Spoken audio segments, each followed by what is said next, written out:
Welcome to Chris and Carlette Live, a podcast about life, love, and overcoming obstacles. Each week, we discuss the good, the bad, and the indifferent of life's interruptions. Now, here's your host, Chris and Carlette. Keep believing, don't go stressing, keep it moving. God, we're resting, here to help you, here to bless you. With God on our side, CNC Live, CNC Live,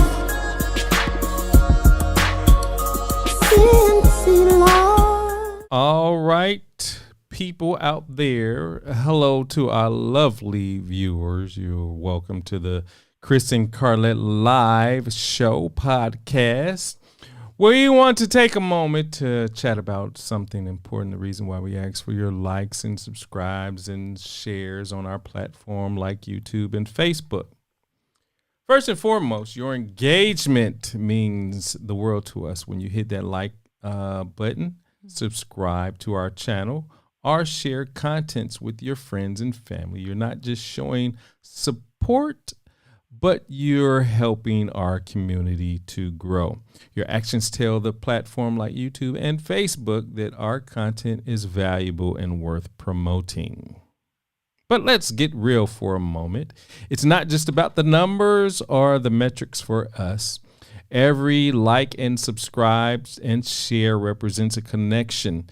It's a way for us to know that what we're creating resonates with you and that it brings you joy, laughter, or maybe even a little bit of inspiration.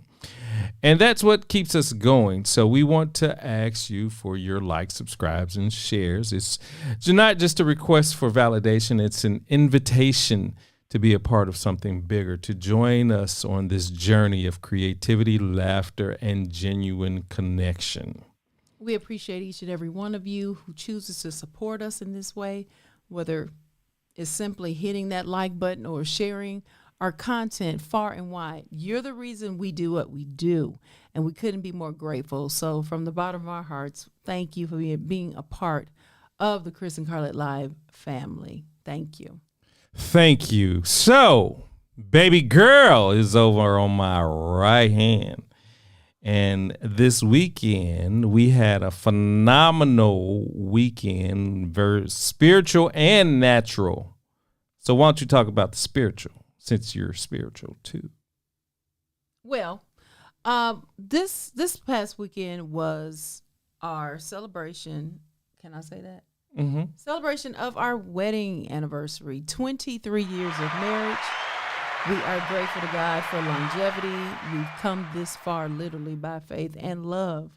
And so just wanted to say it was different. I just felt like a different direction for us. I know, we could have went away. We thank God for the godparents keeping the children for us the weekend. And however, I just felt like it needed to be something different. I just felt like we had so much before the Lord, so much we're praying about, we're discussing. There was a retreat, a spiritual retreat in town, Barbara Calloway Ministries, and we were only able to attend 2 of the sessions, Friday evening and Saturday morning. The best. It was what we needed. And so what we wanted, I believe we received, and more. What we were desiring, what we were looking for, praying for, we received it. We heard it. We experienced it. And so that was the spiritual part of it. And so then as far as the natural. Well, we've saw one of our dear cousins. Yes. Nakia Hammonds Blakely. Who is the COO of Barbara Calloway Ministries. She's been in that role for 8 years now. That's what was discussed. And at this picture that you see, Prophetess Calloway was thanking her staff, all the volunteers, all those that helped to make it possible, and they enjoyed themselves. So just want to shout out to her, to Nakia. She truly she was on a mission. She was getting things done, and the conference was very, very good. So also on yesterday, we celebrated 23 years of marriage. Yes, yesterday was the actual day. The actual day was yesterday, and my wife had me, she treated me on Saturday. She treated me to Fleming's. I love Fleming's. In, I think, Alpharetta, somewhere up there. Yeah, I think it was that's Alpharetta. Perimeter. Yeah. So she treated me to Fleming's, but I had to pay the bill. I had to pay the. Did y'all hear? She treated me because it was her. I think it was her turn to come up with a plan, but she treated me to Fleming's, and I had to pay. Okay, see, you got this stuff already prepared. See it? Okay. But so that was a we had a great time. We ate a lot. We had that steak. What kind of steak was that again, Carlette? It was the Angus ribeye. Angus ribeye. All right. So that was that. We had a great time. We celebrated, and so today was yet another awesome day, which is going to segue into our segment for our topic for today. We have an awesome guest who's very knowledgeable in education. But today we celebrated our two children. We celebrated Evan, who graduated from 5th grade, and now he's in middle school. Yes. So we have a middle schooler. Yes, and then also we celebrated our own Chloe Sophia, who also went from the 1st grade to the 2nd grade. Yes. So here's a little clip of my son obtaining his reward. Evan, his certificate to move on to the next grade. There he is, and we're going to show a clip of, he's such a handsome young man, looks like his daddy. All right, and then we're going to celebrate Chloe. This is Chloe's class. So I'll be quiet. She's receiving the following awards for Completion Award, A Honor Roll, Highest ELA and Math Achievement Award, 1. Leadership and Citizenship.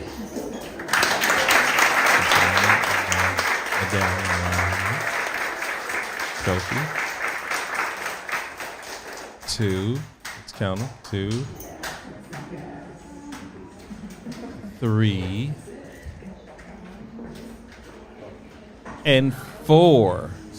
Yes, and that's Mrs. Brothers right there.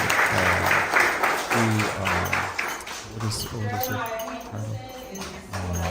And so here is Chloe. She racked up again for the 2nd semester with probably 5 certificates and a host of other stuff. 5 certificates, 4 medals, and then a trophy. Yes.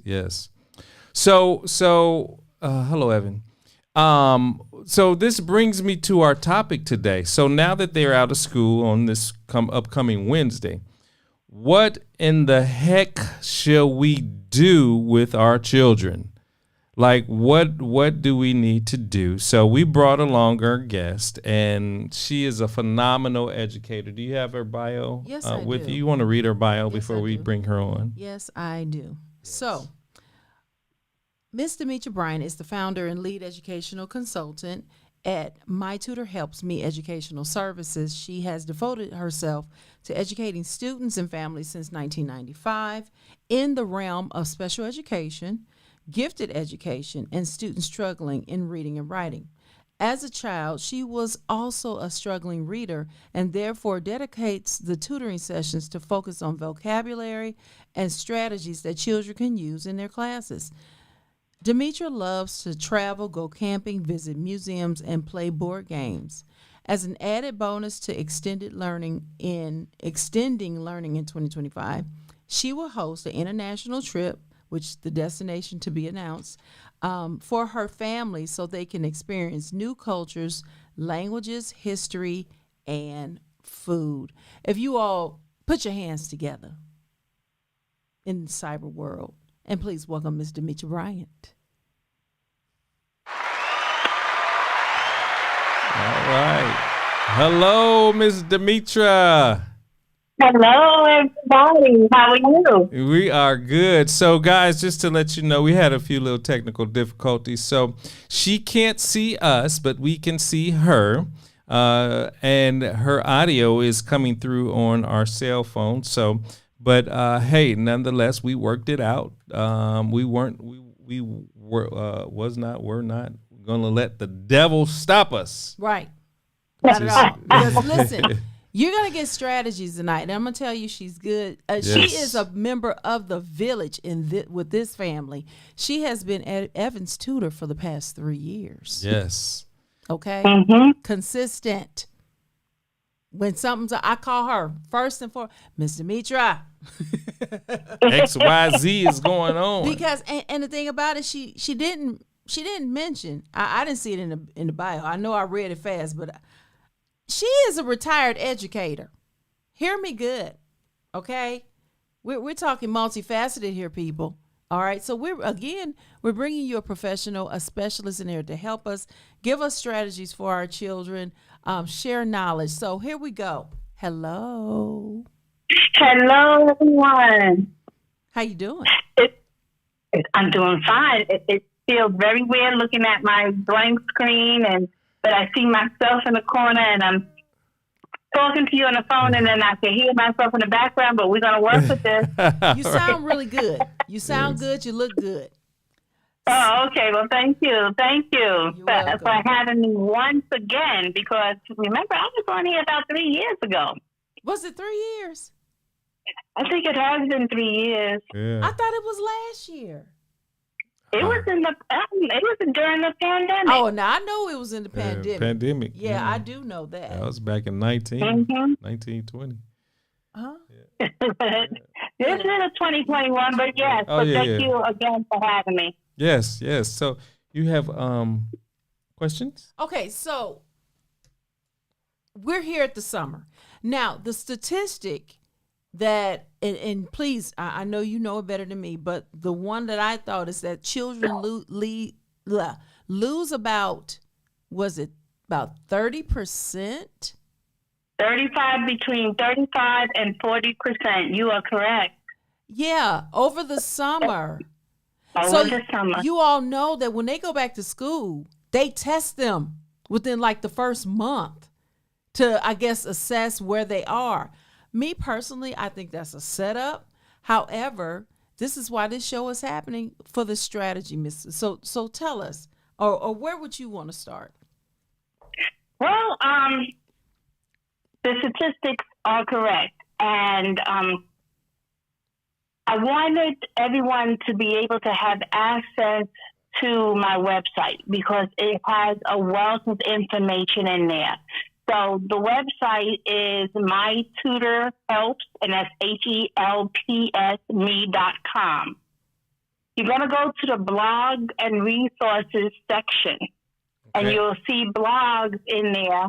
And the most recent one is Understanding Summer Learning Loss and How to Keep Your Child Engaged. Within that blog, there's an article. And the article is called Summer Learning Loss, What We Know and What We Are Learning. And you are absolutely correct in regards to when the kids return to school, how they are going to be assessed within weeks of entering back to school. The statistics also show that the subject area with the most loss will be math. Second will be reading and writing. So we need to make sure that our kids are always engaged in those activities, and it just can happen naturally. Mm-hmm. Now, I'm not a subject area of math, even though I've taught it, but that's not my area of expertise. But, you know, when we take the kids food shopping, they can be estimating Yeah. the cost of the groceries, of what the total bill is going to be. Some of the stores still have scales where they can go to the scale and weigh things so they can see ounces and pounds. That's good. They can, let's say, you're planning for the barbecue. Would it be more cost effective to get 10 small cans of beans for the barbecue? Or would it be more cost effective to get the bigger cans of beans that cost more? You know, so you can think about that. Notice when there are sales in the papers, what's the original price? What's the sale price? Is it really a sale? But sometimes it's not really a sale. Right. So those are just some things off the top of my head that I can think of in regards to math and just being in a supermarket. Okay? But going back to the assessment that begins the beginning of the year, is it a setup? It could possibly be. I always felt like it was some type of setup. Like, are we really going to have the kids come back and automatically assess them, knowing that this is going to be the lowest, hopefully the lowest scores that we'll see, and then see growth along the way throughout the school years? Now, there are 4 assessments that most school districts across the nation will use. One will be the math growth scores, the STAR assessment. I know you guys know about the STAR assessment. Oh, yeah. Here in Georgia. Absolutely. Especially the county we're in. iReady, as well as the ECL5-K, which is a cognitive test. I don't have any information about that. It was my first time learning about that, reading about it in the article I referred to as Summer Learning Loss, what we know and what we're learning. Uh-huh. So what the article says is, because it is lengthy, but basically scores flatten or drop during the summer. So flatten would mean the kids come back and they are exactly where they are before. If I see that, I am very happy. But in my case, what I normally see is a decrease in their reading skills, and let's say by grade level, of years. Wow. Years. So Wow. I consistently have seen, and even though I primarily taught special education, this is even happening in the general education students in those classes. A uprising 8th grader has now entered the 8th grade, and they are testing at 4th, 5th, and 6th grade reading levels. Why? Because they didn't read. The research shows that if a child reads 20 to 30 minutes every day, they will maintain and increase their reading. So then why aren't we doing that? Mm-hmm. Wow. You know, the kids are more into games and, you know, and families feel that, you know, summer, my kid needs a break. But the reality is, if a child struggles throughout the school year, there doesn't need to be a break at all. They need to be engaged in reading. And I don't mean all the time sitting down with a book. Okay. So this evening, what I'm going to do is share some natural ways of how to increase reading during the summer, as well as writing. Okay. Let me see. Yeah, I have some notes. So here's on my notes, y'all. All right. Thank you. Now we also can show your website. So like if you reference, like I'm on the tips to prevent summer learning loss. So, but go ahead with your notes though. Okay. Yeah. Okay. No, I appreciate you on it. So does the audience see the? I can take them there if you want me to. Yes, let's take them there. All right. So now we're so number 1, create a reading routine. Create and read. Okay, let me see which article you are on. You, yes, okay. That's the exact one I mean, or the one with that slide, because that's what they call it, the summer slide, going on down. We're not talking about no stuff in the playground. At the playground, we're talking about reading, writing, and math loss in the summer. Wow. Very good. That's the one I need you on. So also within that article, that blog is the article that I referred to. It says that the Math Star and the iReady has found a large summer drops across a range of grade levels, primarily between the 3rd and 8th grade. Okay, so I want people to go to that blog, go to that article, and there's a map. There's a graph. Yep, so I'm showing you it. can kind of see the realm. Okay, you're showing it. Wonderful. So take a look at that. Now, this is real statistics. And my dog is about to act a little crazy right now, so It's all right. y'all forgive me.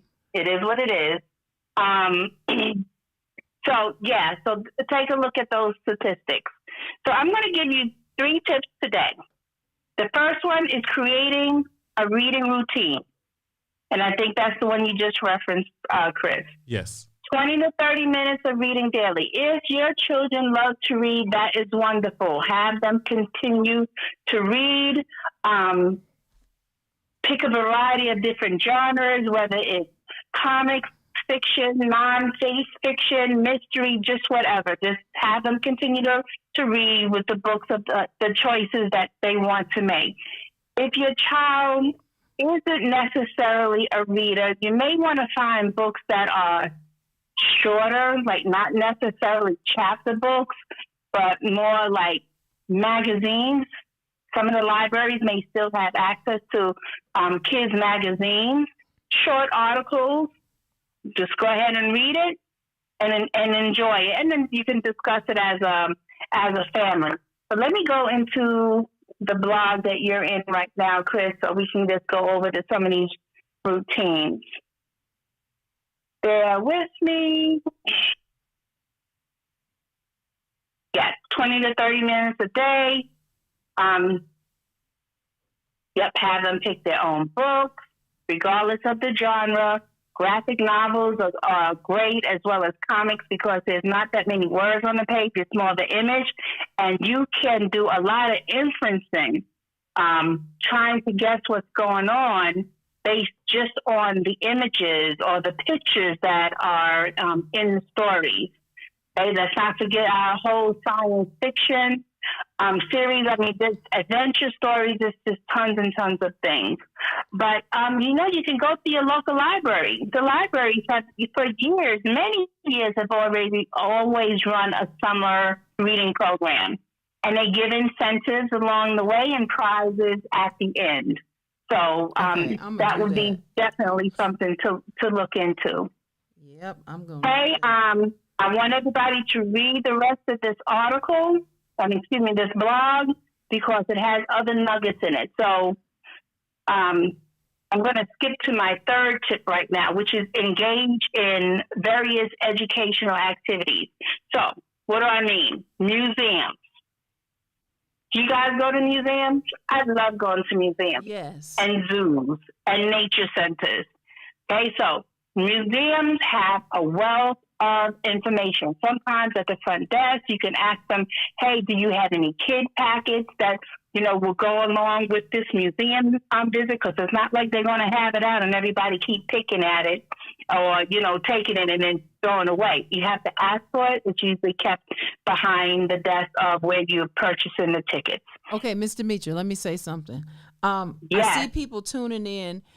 Some are parents, some are grandparents, some are aunts, uncles, cousins. And I'm tagging people who I know have they in that role in the lives of children, because it takes a village. Yes, it is ultimately the parents. But if you have your niece, your grandchild, your nephew, your little cousin, this is ways that you can help. Like she's just said, there's a summer reading program at your local library. Your grandchild may not have a library card. This is a good time to take them. That's time for you and them, and go to the library and make it adventurous for them. like she said, take them to the museum. This is developing their imagination. It's helping them to see. I mean, they love dinosaurs. Take them to the museum to get them and just blow their mind when they see the bones. So I'm just saying this. I see who's coming on. Because, like I said it before, Miss Demitra is in our village for our son Evan, but yes, I have called her about our daughter Chloe Sophia. So it's like create your village. There is no reason for your child to struggle. Get them out of the struggle patch. Let's do this together, okay? Because I'm gonna tell you something. When they're having a award ceremony and they don't get a certificate, or they get one and their classmate who they play with or talk with get 15, they feel some kind of way. So let's work as a collective. Okay. You're right about the kids feeling some kind of way if they are not receiving any awards. And trust me, the teachers really do try to make sure that all their students have awards. Yes, they really, really do. So going back to the educational activities and just naturally going to a museum. So, Chris, if you scroll down on that blog, you'll see that there's this huge, I guess, prehistoric fish. Yes, I'm on it. Okay. That is an actual photo that I took at the Tellus Museum here in Cartersville, Georgia. Wonderful, wonderful place to visit. I would recommend the Tellus, and I'm also going to speak about the Center of Civil and Human Rights. Bank of America. If you are a Bank of America card holder, the first full weekend of the month, you can visit both of those museums for free. Wow. Do we have an account? Yes, we have an account with Bank Now, of there America. may be a limit on tickets, but when a ticket is something like $25 for an adult and cheaper for the kids, hey, why not get that adult ticket for free? Right. So the 3 museums in the Atlanta area would be the Center for Civil and Human Rights, the Tellus Museum, and the High Museum. All are you can use your Bank of America card to get free tickets the first full Saturday and Sunday. Okay? Wow. That's yeah, awesome. so that's a huge savings. So that photo that you're showing right there is the section of the museum where it was prehistoric artifacts or simulations of. How does reading and writing link today? Well, how about have a writing journal, okay, of which the children can be drawing the images that are of interest to them and then reading the captions that are there. Right. Have them write down these scientific dinosaur names, see if they can sound them out. Most of the time, none of us can sound them out, but it's kind of fun to do it anyway. They can go home or on their phone, do a Google search, type that word in, and have the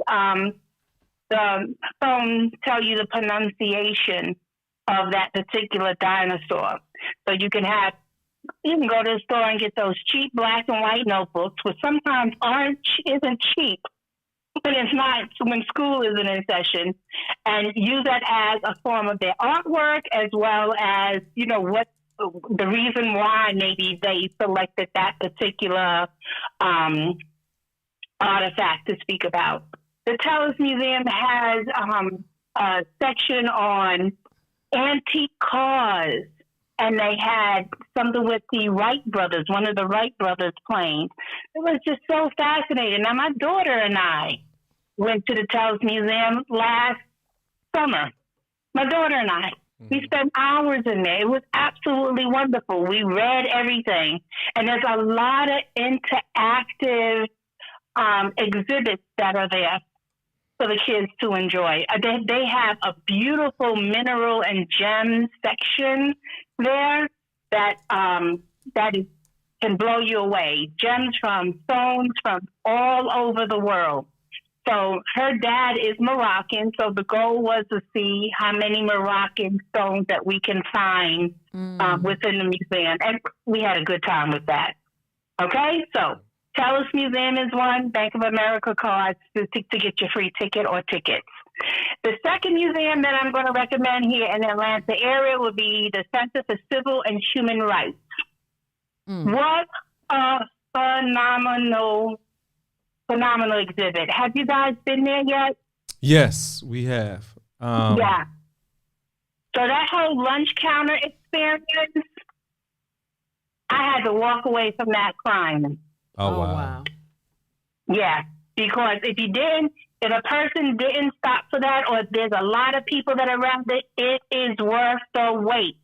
It is worth the wait to sit at that lunch counter and put on those headsets to experience what was going on during time period. Yeah, we probably need to revisit it because I know Christian was a young lad, and Chloe.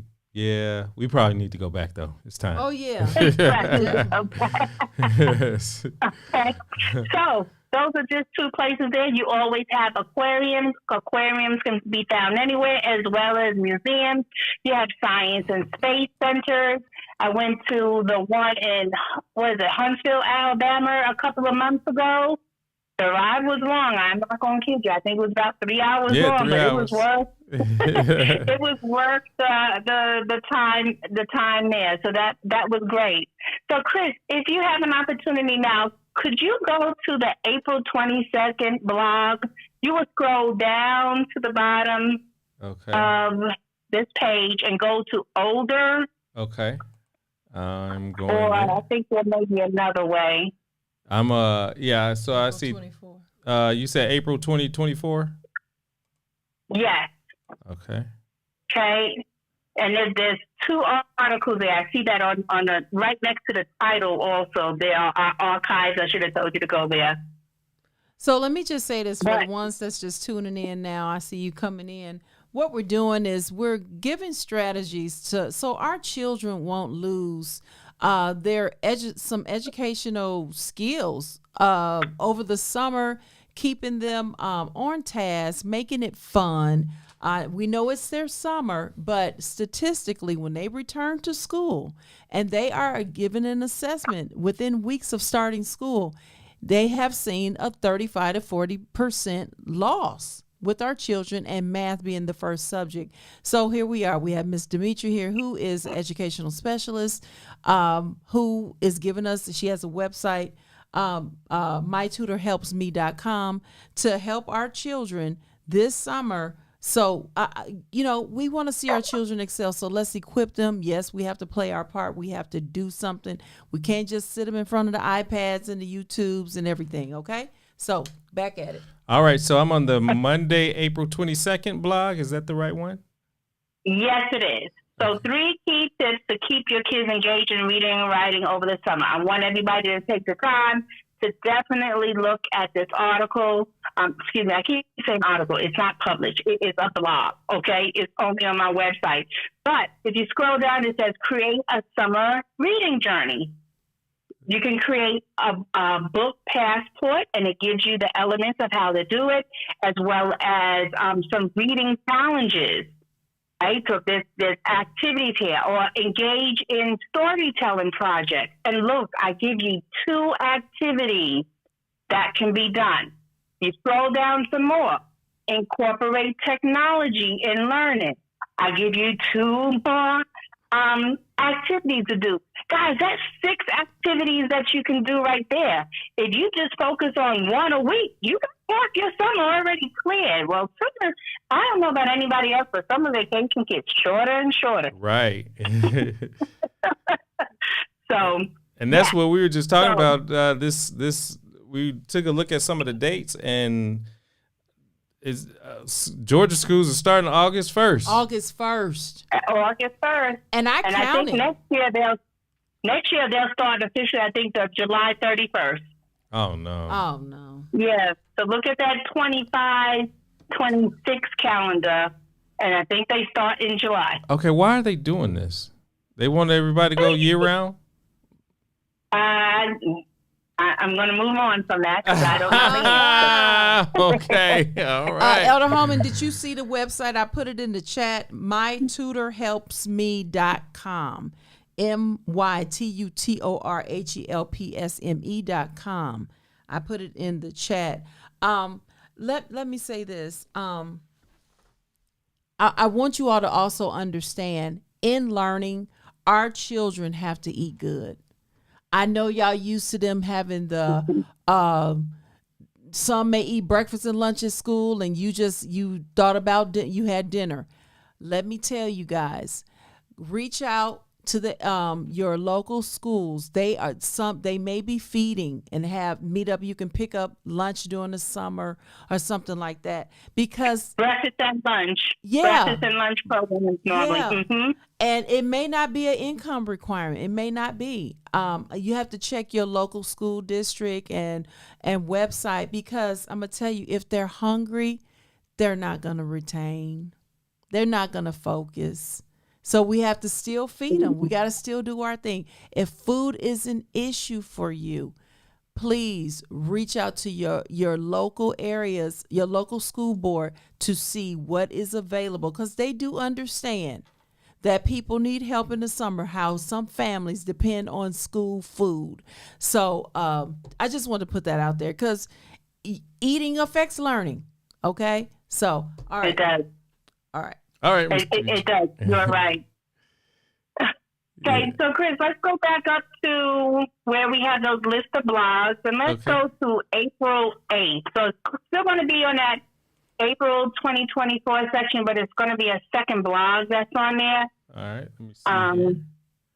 You may have to scroll to the bottom and click older this time. Okay, I'm scrolling to the bottom. I'm going to older, and I see Monday, April 8th. Yes. So experience the solar eclipse, okay?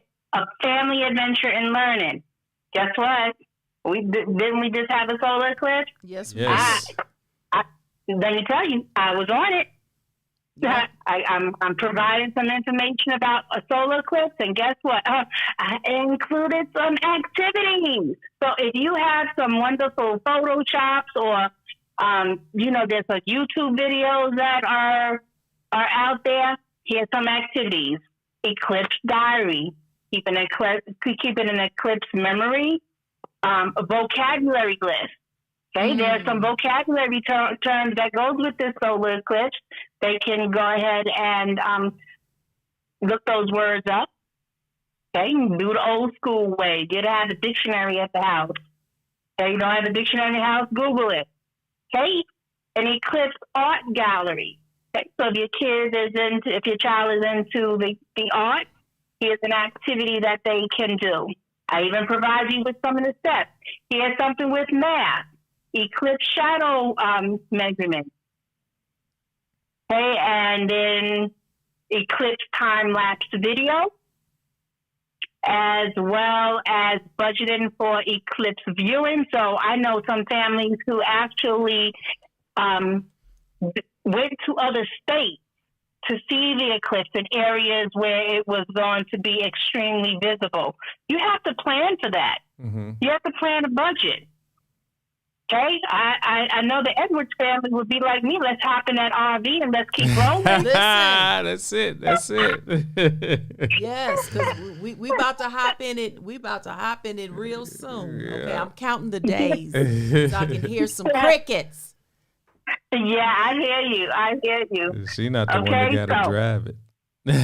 So just about right now, everybody should have about 15 to 18 activities that they can work on just based on the blog that I'm providing. So, Chris, let's go to March. Okay.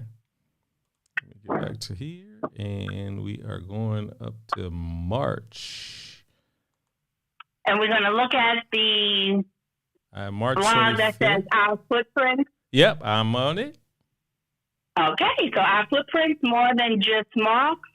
Okay, now I'm going to link this to the Center for Civil and Human Rights. There's actually an exhibit there that talks about ethical footprints.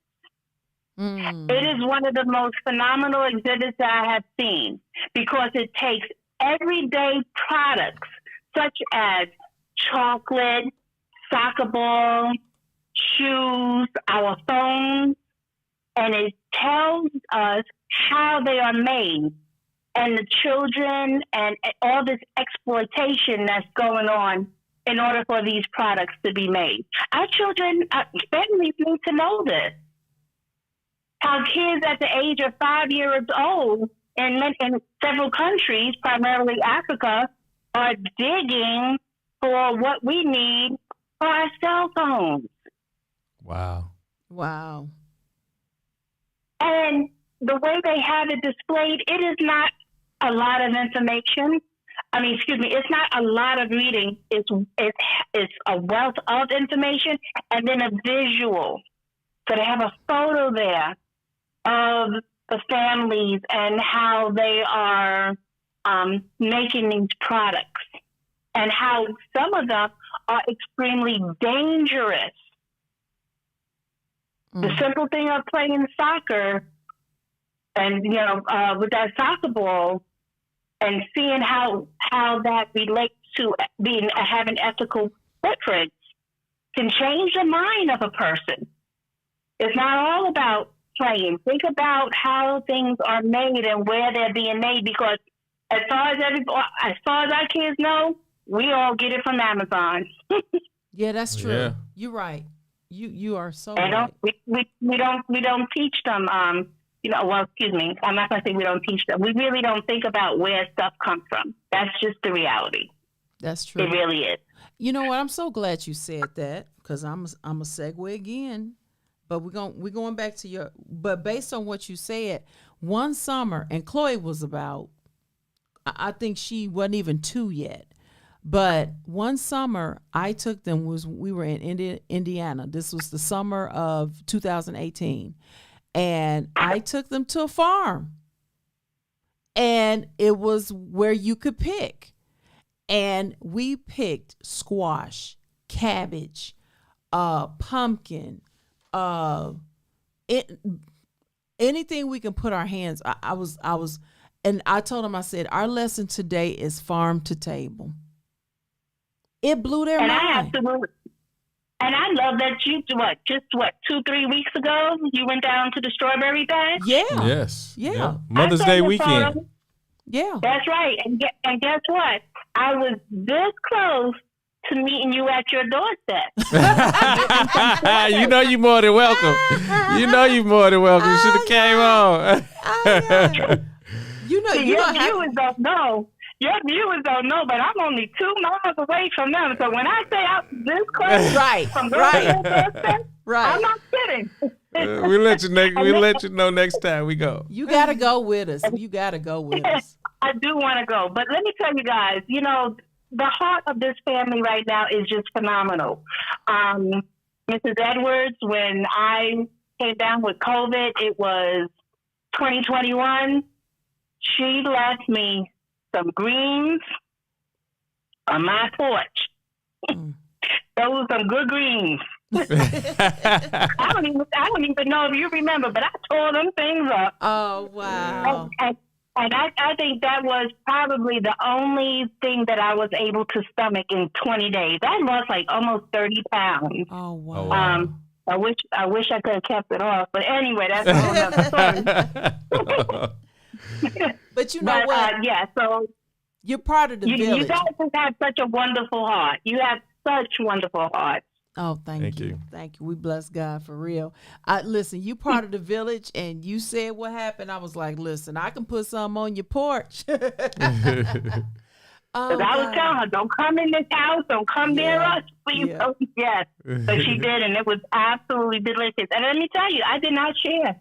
And I was very proud that I did not share.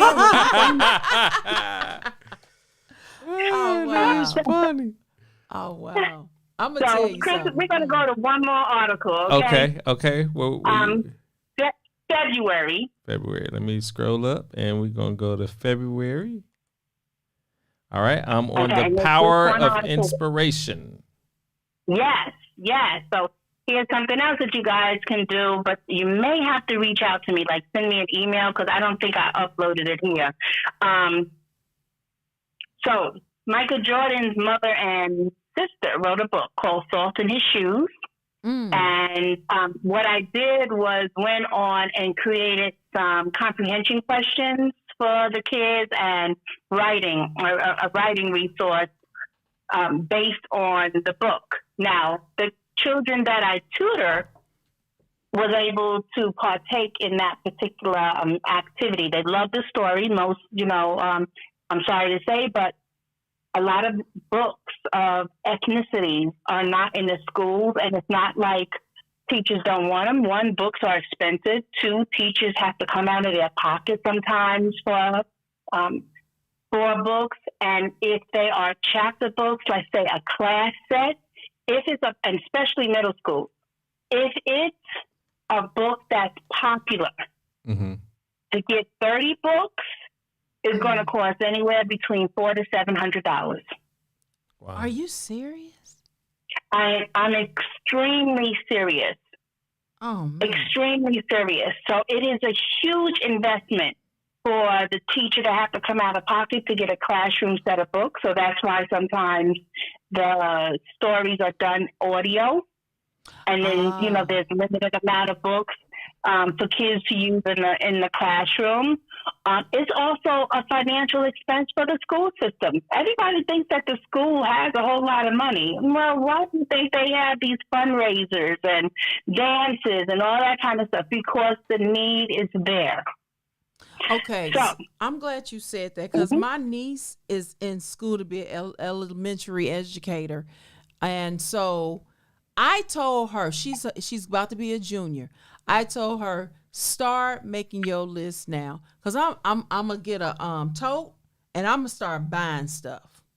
I'm gonna start buying paper, crayons, markers, the basics. I said, figure out what your theme is gonna be. I'm starting now. I'm not gonna wait till she graduates, be like, ta-da. No, because the responsibility is great. But go ahead. Yes. Yes, you're absolutely right. All those bulletin boards that you see in the schools that are nicely decorated, let me tell y'all, it came out of somebody's pocket. It came out of some teacher's pocket. And the bulletin boards decorations are a requirement. Really? You won't go into a school, but yeah, it's a requirement to have it decorated. It may be the grade level theme or whatever reason, but those boards, you'll never walk into a school and see a blank board. But I'm going to tell you, some people work on that board and they invest their money in it. Wow. So I need to buy her stuff for a bulletin board too. You probably need to do a very nice gift card so she can shop at a variety of different places. Okay. As well as pencils, and more pencils. You can never have too many pencils, because a lot of kids today, they break those pencils and they throw them on the floor. Oh, wow. Yeah. So pencils are always in need, always. So is that why the school list that they get every year and they want 50 pencils? I'm like, my child is not about. Yeah. Okay. So that's why. Okay. So Justin said crayon. Somebody say they're buying crayons. Yes, crayons. Okay. I'll get you some, Brother Justin. I'll get you some crayons for the coming year. I got you, brother. I got you. That's Chloe's favorite Sunday school teacher. That's her favorite Sunday school teacher. That's good. So, just a couple more things. Yeah. You saw that I have activities, and there are resources also on the website, especially for special education. Please, guys, go ahead and download this stuff. I'm not charging anything. I am trying to share the information. Wow. But you can also follow me on LinkedIn.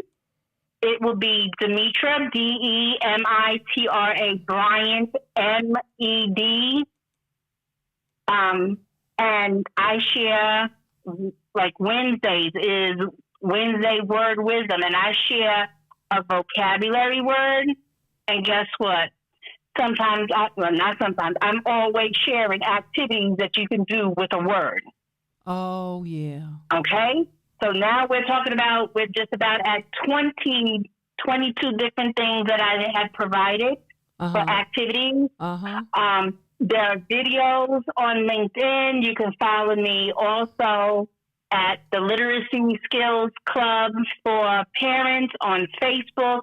It's a private Facebook group. So many times I forget to put things on there. It is absolutely silent, but I have a goal to make sure that happens. But I have videos also on Instagram. On Instagram, I am at Special Education Tutor, and I'm sharing tips there.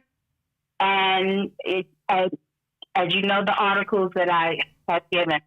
So there's really no excuse where somebody said that they didn't have any resources for their children, because most of the stuff I will reference as this is an activity for elementary, this is an activity for middle school. Why not? Chris, I'm sorry. You know what? Let's go to one more thing. Okay, hon? Okay.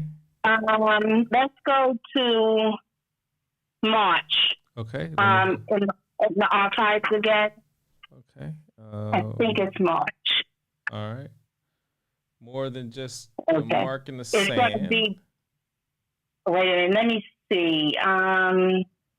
Maybe. Okay. Let me scroll down. It's probably the second article in March, which means you got to scroll down and go to older. Okay. Georgia Milestone Study Guides. Yes, that is it. So on here. Let me see.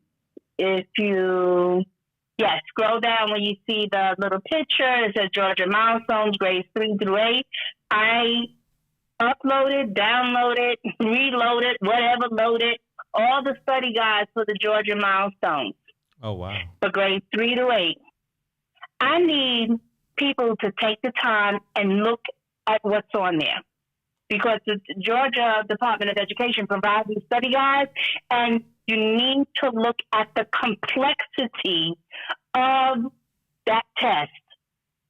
That exam is no joke. So when do they take that? When do they take that? That Georgia Milestone, happens in April. This guide is available. This guide is available, of which there's practice questions. There's practice passages on questions. And I want people to really devote themselves to take a look at this, because that examination is hard. And it's not just Georgia. It's every state that provides these end of the year examinations. And they're not simple questions. Okay, this is not some. Go ahead. So would you suggest maybe practicing a little bit of this during the summer as well? Absolutely. Okay. Absolutely. Say less. Because say less. It's just about, it needs to be taught throughout the school year of how to rethink things, because there are 4 levels of the development. Your first one would be like recalling information. Like, well, where was the story? Who was it about? What do you think about the character? But this testing is really more of a level 2, 3, and 4. Okay? And if the child isn't consistently being introduced on how to use critical thinking skills the day of this test, it means absolutely nothing. And a lot of this stuff applies to college. Your college, how to prepare yourself for college examination, college classes. That's what these critical thinking skills to help provide in life. So I need you guys to really promise me that you're going to at least look at these study guides. Don't give it to your kid and say, here, do this. I want you to look at it. Yeah. Yeah, this is 96 pages. And try to, right. There you go. How many pages? And that's just language arts. Wow. That's not science, social studies, and math. That's just language arts. Not only that, they will tell you the answer. So there's an answer key after each section. And then they tell you why that answer is correct and why the others are wrong. Wow. This is deep stuff. So if your child has not progressed in passing the Georgia milestone, take a look and see why. Oh, wow. And if reading, writing, and math isn't done in the summer, and they dropped 2 to 3 years, and now it's going to take me a whole year to get them up to 1 year, they will always be behind. Wow. The teachers need your help. Reading and writing, math has to happen all the time. Yeah, I'm showing And, some of and this. as families, we have the ability to do it just when in our homes. Fractions. Most people eat rice-a-roni, prepared stuff, right? It has a measuring cup. It tells you to measure 2 3/4 of water to go with that box of rice. Give them that measuring cup so they can see what 2 3/4 look like. Yeah, that's powerful. I was thinking too on a side note, like, and you may choose not to answer this question, but how can we, since they're taking some of the books out of, especially in Florida, out of schools, how can we as parents keep our children engaged? I mean, I know you mentioned, taking them to the museums and stuff, but how can we keep our children engaged in like Black History Month and those type of, things that we were accustomed to growing up?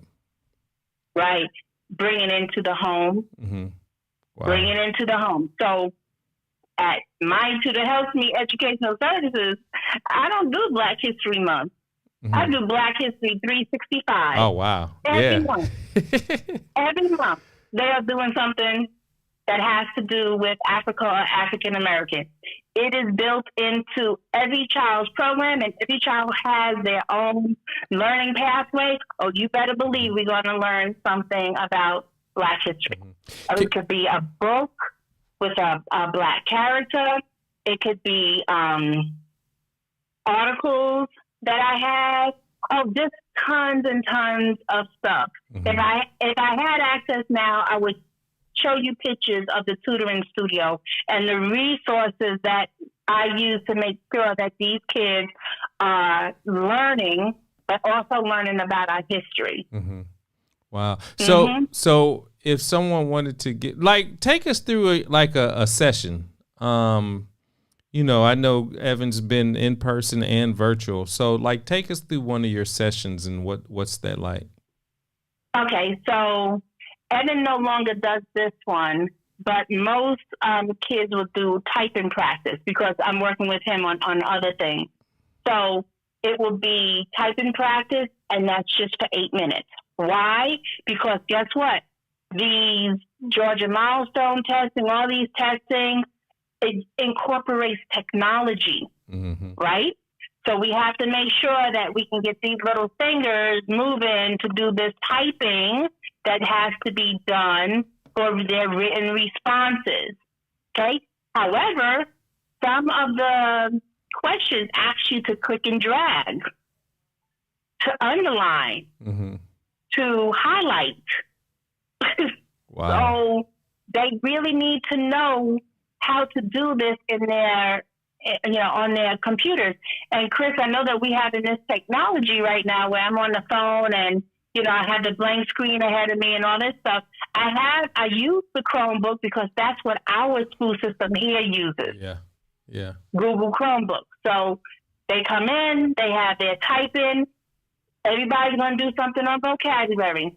We are going to do vocabulary, whether it is one word for the day or it is actual vocabulary phrases that teaches them how to use context clues, whether or not this is figurative language, words that have the multiple meaning of words that sound the same but have different meanings, like let's say the word bear, B-E-A-R, animal, B-A-R-E, nudity, so they have to know these things. Mm-hmm. Then we move into some type of reading strategy.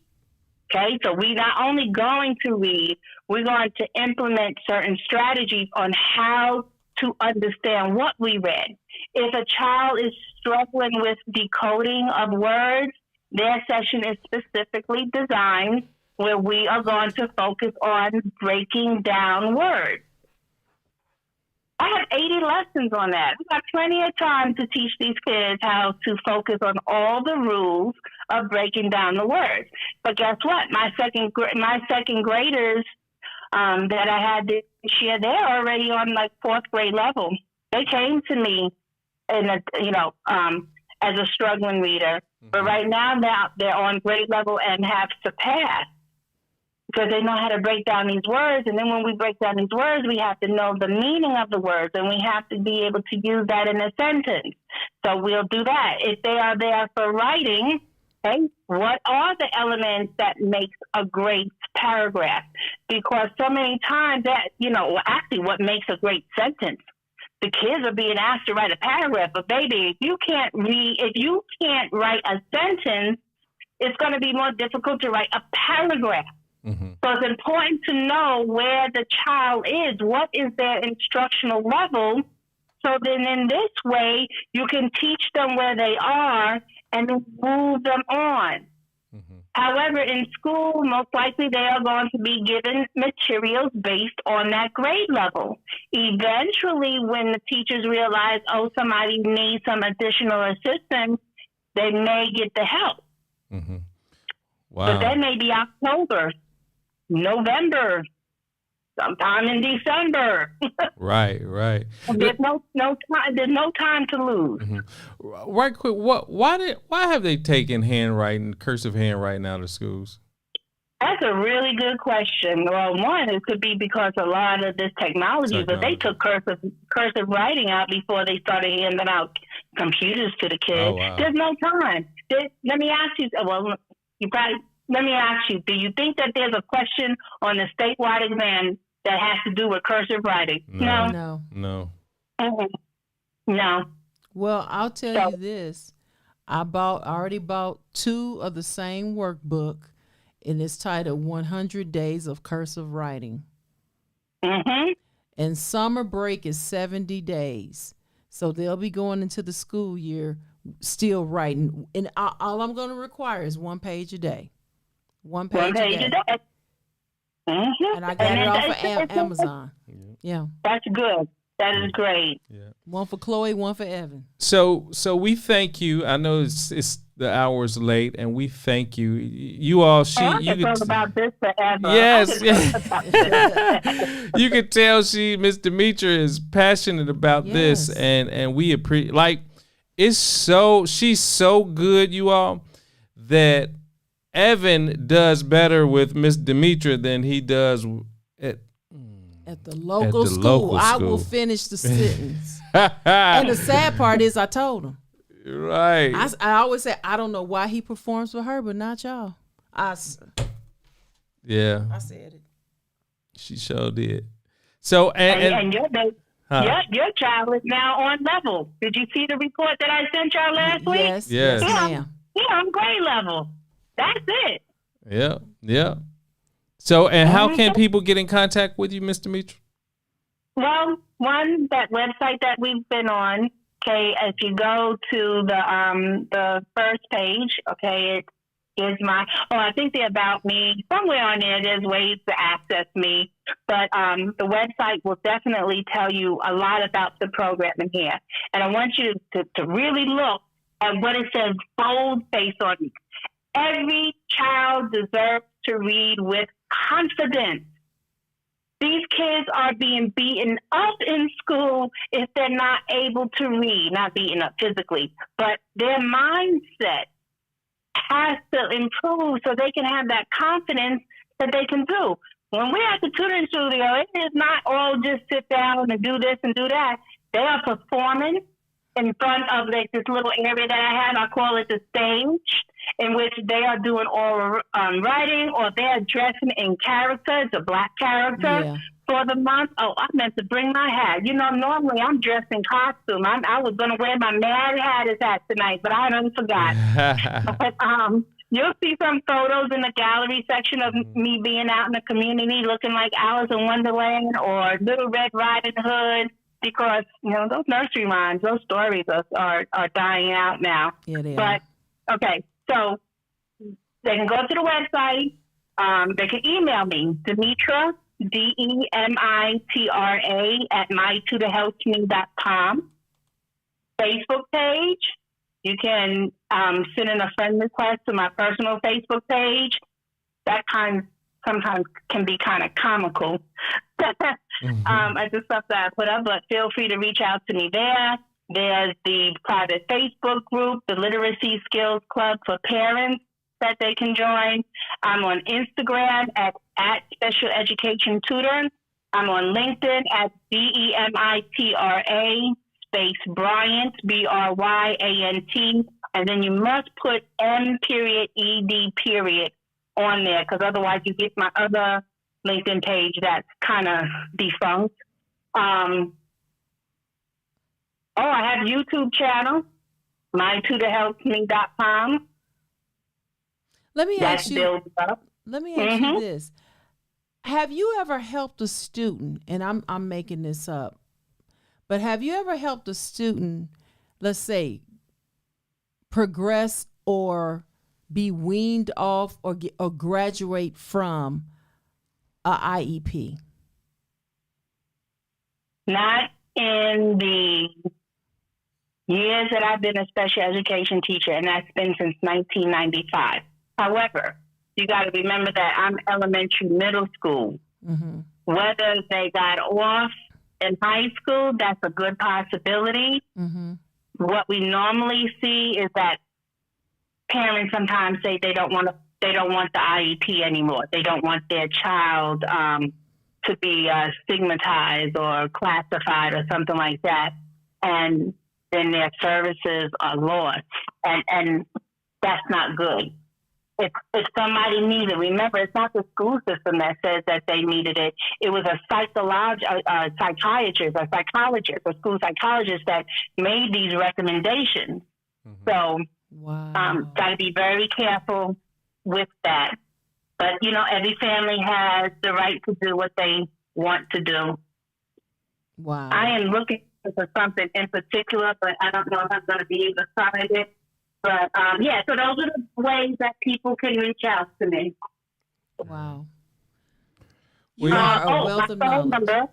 Phone number is 770-675-6311. And then I need you guys to be prepared because I have a book that's coming out. Come on. Okay. So, here we go. Here's the whole thing. It's done. I just need to add the author's story to it and have a designer come up with a cover. But it's Beyond the Classroom, a comprehensive guide to homeschooling mastery. Wow. Okay, now see, don't do that. I mean, yes, do that, but you already know what I want you to do. I know. And I'm gonna leave it right there. I'm just gonna leave it right there. So hopefully this book will be out by the end of the summer. It's a lot in here because I want you guys to understand, as much as I am an educator, I have a master's degree in special education. From middle school to high school, I homeschooled my child. Wow. You got to think about that. When a teacher homeschools their own child. Oh, my God. And she was able to get the Hope Scholarship, art scholarships. She got a lot of scholarships that really helped out. And she graduated from Savannah College of Art and Design in graphic design. Wow. That's deep when a teacher tells you that they homeschool their child. Now, Chloe's classmate notified them that she will not be returning to school because her mom is homeschooling her next year. And Chloe is so sad. That was her best friend. Wow. So we got There's a shift happening. There's shifts happening, and people need to be prepared. Okay, I don't know if you guys saw the recent New York Times, I think it was New York Times article that talks about how there's going to be a massive layoff of teachers I sent it this to you. upcoming school year. And somebody, okay, you sent that to me? I Okay, sent well, it thank to you. I you. appreciate that. Now, how are you going to lay off teachers and you're already in a teacher shortage? Oh, my God. That's an oxymoron right there. Yeah, it is. How are you letting people go and you're already in a shortage? So what does that mean? That means the class sizes may get bigger. And even though the state may say how many kids can be in a classroom, yeah. How about one year as an 8th grade teacher, I had 42 students in a class that can really only hold 30. Wait, say that again? I had 42 students in one class for one period. And it happened to be the lunch period. I'm going to say this.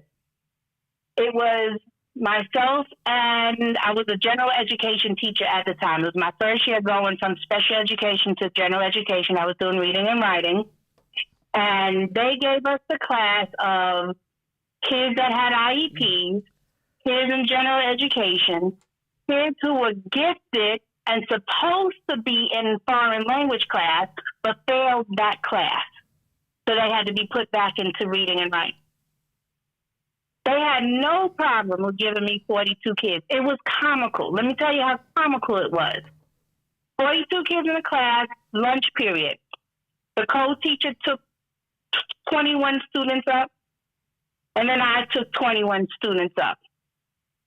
We had the whole 4 rows Oh, my. for just my class. Wow. So when there's a teacher shortage and a let go, what do you think is going to happen to those class sizes? They're going to get double. They're It's- going to increase in size, and then it makes the students be like only the strong survive. Only the strong survive. Yeah, it was CNN. Schools are bracing for widespread teacher layoffs. Here's why. Schools across the country are announcing teacher and staff layoffs as districts brace for the end of the pandemic aid package that delivered the largest one-time federal investment in K-12 education. And see, that makes also sense to me because last week, I think it was, Evan wanted to buy his lunch. He didn't want to pack lunch. He likes to buy lunch. So I just put money into the account. Well, he came home really hungry. I said, what's going on? He said, Mama, I'm so hungry. Lunch was horrible today. I said, what happened? Was it nasty? He said, no. He said they gave us peanut butter and jelly, carrot sticks, I think maybe an apple. And he said we had to stand in line at the water fountain. I said, what?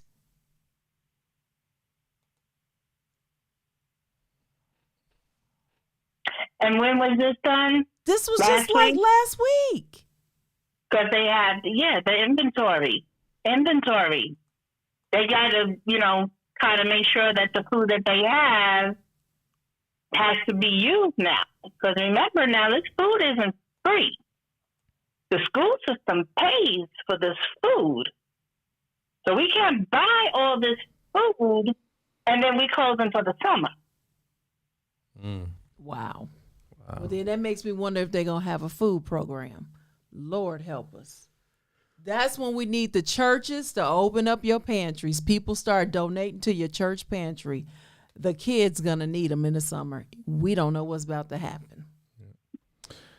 Well, the hour's late. Yes, we it want to is. thank you so dearly Oh, goodness. Welcome. because Carlette can go on as Listen, well. me and Miss Demitra, we talk. They like BFF in the education world.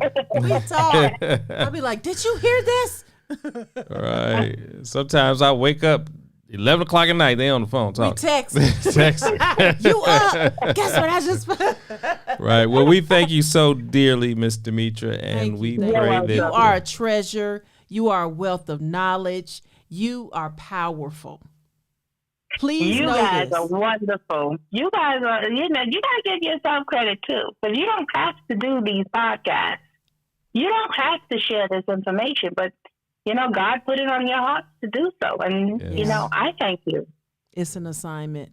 And we already going to have a school administrator to come on to talk about how to prepare for the school year. That's coming soon too. Yep. Listen, we got it. We're here to equip the people. We're here. Yeah. This is ministry for us. This is ministry for us. Please know that it is. Yeah. Thank you. And I want to encourage everybody to make sure you follow me, because I've been giving free workshops. Last year I did a workshop on what they call executive functioning and strategy. So there's kids with executive functioning deficits and ADD, ADHD, and I gave a whole 3-hour workshop on how for the kids to get organized. We organized binders. I taught them strategies on how to make sure that their assignments are turned in on time. It was a free event that I hosted here in Douglasville. Oh, wow. Mm-hmm. Yeah, was it virtual or in person? It was in person. Wow. Yeah, make sure you have that one again, because Evan's going to middle school. I'm already thinking about binders. No joke. We got to make sure that binder's ready. Yeah, right, exactly. Right. Well, thank you so much. We appreciate You're it. welcome. Hand clap for you. Hand clap for you.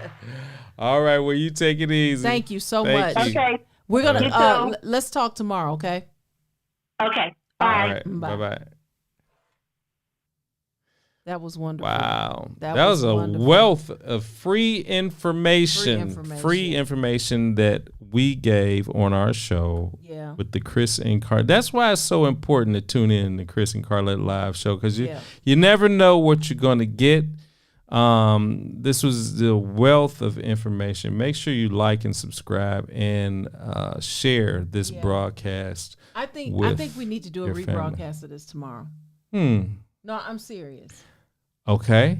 People can listen to this on lunch. They can listen while they're working. This needs to be a rebroadcast. Okay. Well, we can't be duped. We have to save our children. We have to help our children. We have to. I'm sorry. There was a point in this conversation I was almost at tears. I was fighting tears. We have to help our children. Things are not the same like what we grew up with. Not the same. It's not the same. Okay. I wonder what my mama said if she was still living, about the education. I wish we could interview her. Well, I think that. Oh, yeah. And don't let her get started on public versus charter and versus private. That was a whole conversation. She even told me I needed to become a teacher so I can be off of school in the summer to be with my kids. Sure did she kept telling me that one. Yeah. I said, honey, I don't have the patience. Because the first kid to tell me what they ain't about to do. Listen, like always, we appreciate you. And like I tell y'all every week, we have to pray. We have to pray. Seek the face of God, okay? Not Lord, give me a car, give me a house. Lord, no, help our nation, help our country, help our family, God. We need you. We need you in our lives. We need your voice. We need your presence. If you don't know what to pray for, turn on the news. You'll have a laundry list in 20 minutes. So we bless you. We thank you. Join us next week. We got another great topic coming up.